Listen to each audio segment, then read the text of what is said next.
I just wanted to say hi to that. Shut up. Face the wall. Turn around. Turn around. The world of combat sports has been rocked to its absolute core by news that Jake Paul has allegedly been arrested, facing claims that his massive showdown with Anthony Joshua was nothing more than a high-stakes, scripted performance. This isn't just about a YouTuber playing at being a boxer anymore. We're talking about federal investigators, potential RICO charges, and a scandal that threatens to dismantle the entire influencer boxing industry. And you weren't really sparring, you were fighting. We were fighting all the time and just guys getting dropped all the time. And that was just the kind of gym that I was in. But this wasn't a real fight. He was pulling punches. While fans thought they were witnessing a historic clash between a rising disruptor and a unified heavyweight champion, the reality behind the scenes appears to be far more calculated and, according to reports, potentially criminal. Joe Rogan has been sounding the alarm on this for a long time, and now he's reportedly losing his mind over the implications. For Rogan, this is the ultimate "I told you so," but it comes with a grim warning. Boxing is a sport where people can die, and treating it like a YouTube skit is a recipe for disaster. I've seen the script, rigged, this, that, and the other. Do you think now, at the very least, that talk goes away? Broke his jaw, went in there against Anthony Joshua. At the very least, do you think that you guys can move on from that? Like, that won't follow you? No, I don't. I actually, our lawyers are actively going after a number of people. One who claims to be a lawyer himself online. I don't remember the name or the handle, but it was something that had like 200,000 likes. And basically this post said there was an agreement for AJ not to knock out Jake, but AJ disregarded the agreement and decided to not get his payday, but knock out Jake Paul. So it's pretty astonishing what people say. Your dear friend Lou DiBella, saw him put up a bunch of ridiculous things and even said, Nikisa, go ahead and sue me. But this wasn't a real fight. He was pulling punches. He wasn't giving it his full effort. And so for the people, again, just to clear this up, because I asked Eddie this question, I'll ask you the exact same question.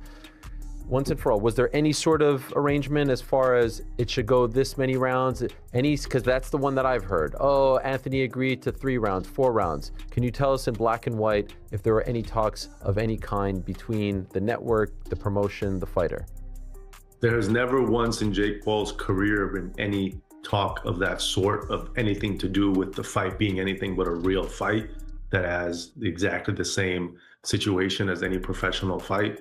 And that's exactly the same thing here for the Anthony Joshua fight. It's just beyond mind-blowing that people would think that.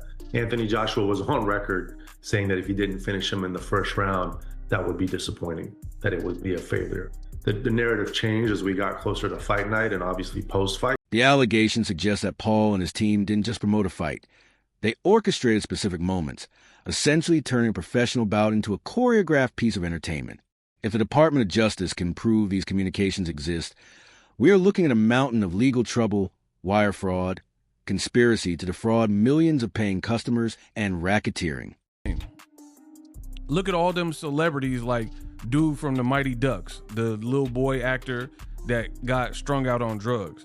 And all his fronts and all his teeth were missing from being on meth or whatever, whatever drug of choice he was on. There's no coming back from that. The people who dissipate their teeth through drug usage, you don't get a second set. So if I'm not mistaken, the dude from Mighty Ducks, somebody he's been clean and they gave him a makeover and he has pretty much fake teeth. So yeah, the teeth are going to be cooked. Now, I agree with the other part that Rogan was saying, but let's keep going. Yeah, I think he went into that fight knowing that was probably going to happen. Yeah. And ultimately, the big win for him would be that he was even willing to do it and that he could do well for a little bit. Yeah, and I've already expressed my thoughts on this. I'm not giving no props for a person who says I am a real deal boxer because I went in and get smashed and got my jaw broken, but I lasted longer than Ngannou. But I was crazy enough to try, because to be honest, we're way past the honeymoon stage with a person like Jake Paul. You've been in this for long enough to go through fight camps, dedicate your time, effort, energy, money, spar with people, You spar with some quality names because you have resources and money or whatever. So we're well past that, to the point where you just get credit for stepping in. You maybe got credit your first fight or whatever, first couple of fights, for coming from your background and, you know, stepping in and fighting. But we're well past that. You have a box rec. You were being ranked. The technical breakdown of the fight itself has only added fuel to the fire, while the Paul camp, led by figures like Nikki Sabaidarian, adamantly denies any wrongdoing. The optics in the ring were, to many observers, deeply unsettling. Analysts have pointed out that Anthony Joshua, a man known for his devastating knockout power, seemed to be pulling his punches. There were moments where Joshua had Paul cornered, yet he appeared to intentionally hold back, leading to rumors of secret agreement where AJ was paid to ensure the fight went a certain number of rounds. Eddie Hearn, Joshua's promoter, described the fight as a methodical approach where they systematically exposed Paul's weaknesses. However, for seasoned boxing veterans, that description feels too clean. It sounds less like a fight and more like a carefully managed stage production. Adam Catterall was even more blunt in his assessment, noting that Joshua displayed a level of deliberate restraint that highlighted a massive gulf in class. Why would a world-class heavyweight restrain himself unless there was an understanding? This is the exact thread federal investigators are currently pulling on. The investigation goes much deeper than just the punches thrown in the ring. Maria Rodriguez, a former FBI investigator turned sports corruption analyst, has revealed that the probe into the Paul network has actually been active for over 18 months. This isn't just a reaction to the Joshua fight. It's a comprehensive look at a business model that allegedly uses social media algorithms, bot networks, and offshore betting syndicates to manufacture success.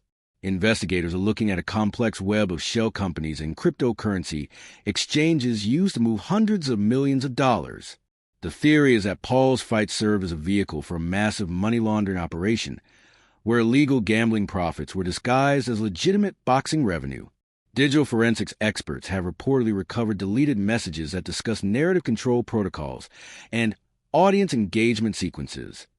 This suggests that every viral moment, every near knockout, and even the pacing of the matches were planned to maximize pay-per-view buys and social media engagement. It wasn't a sport. It was a high-frequency trading operation disguised as a prize fight. Chael Sonnen and Luke Thomas have added a psychological layer to the controversy. Sonnen observed that Paul looked less like a competitor and more like a caged animal trying to survive, suggesting that while the script might have existed, the fear of real physical harm was still very much present. Paul was caught between the desire to put on a show and the primal instinct to not get his jaw shattered, which, ironically, reportedly happened anyway. Thomas argued that the very act of celebrating Paul for lasting against Joshua is a dangerous precedent. It blurs the line between legitimate athletic competition and scripted content, making it impossible for the average fan to know what they are actually paying for. The fallout is already spreading across the influencer community. Names like KSI and Logan Paul are being mentioned in connection with a wider investigation into defrauding of combat sports consumers. If federal prosecutors decide to treat celebrity boxing as organized crime, the entire landscape changes overnight. We could see new legislation that requires these events to be marketed strictly as entertainment, similar to professional wrestling, stripping them of the prestige and betting legitimacy associated with professional boxing. Even Dana White, the UFC president who has long been a vocal critic of the Paul brothers, has weighed in with savage intensity. White revealed that the UFC has been tracking suspicious betting patterns around these fights for years. He noted that professional gamblers stopped touching Paul's bouts because the outcomes felt too convenient. For White, this is the ultimate vindication of his stance that you cannot play at fighting. You're either a fighter or you are a content creator, and trying to be both while manipulating the results is a slap in the face to every athlete who risks their life in the octagon. Perhaps the most shocking revelation comes from Tommy Fury and the legal team of Anthony Joshua. While Joshua's lawyers are denying any criminal involvement, they have admitted that Paul's team approached them with creative suggestions for how the fight should unfold. These suggestions allegedly grew more insistent as fight night approached, covering everything from optimal pacing to specific round-by-round scenarios. Tommy Fury went even further, claiming he was offered a business proposition before his fight with Paul that went way beyond standard promotion, hinting at predetermined turning points designed to protect both fighters' career objectives. As the legal walls close in, the focus has shifted to the artificial engagement that built the Paul empire. The massive viewership numbers and trending topics that made these fights look like global phenomena may have been manufactured by sophisticated bot networks. Federal investigators believe that by inflating these numbers, Paul's team was able to attract legitimate sponsors and streaming deals under false pretenses. This is a black sock scandal of the digital age, a systematic manipulation of an entire sports ecosystem for the sake of a viral narrative and a massive payday. If Jake Paul is indeed facing RICO charges, the penalties could be catastrophic. We are talking about decades in federal prison, not months. The investigation is reportedly expanding to include major streaming services and offshore banks that may have unknowingly facilitated this fraud. As more former opponents come forward and more digital evidence is uncloaked, the facade of the disruptor is being replaced by the image of a defendant in a landmark federal case. The future of influencer boxing hangs by a thread. What started as a curious sideshow in the world of sports has evolved into a cautionary tale about the dangers of the attention economy.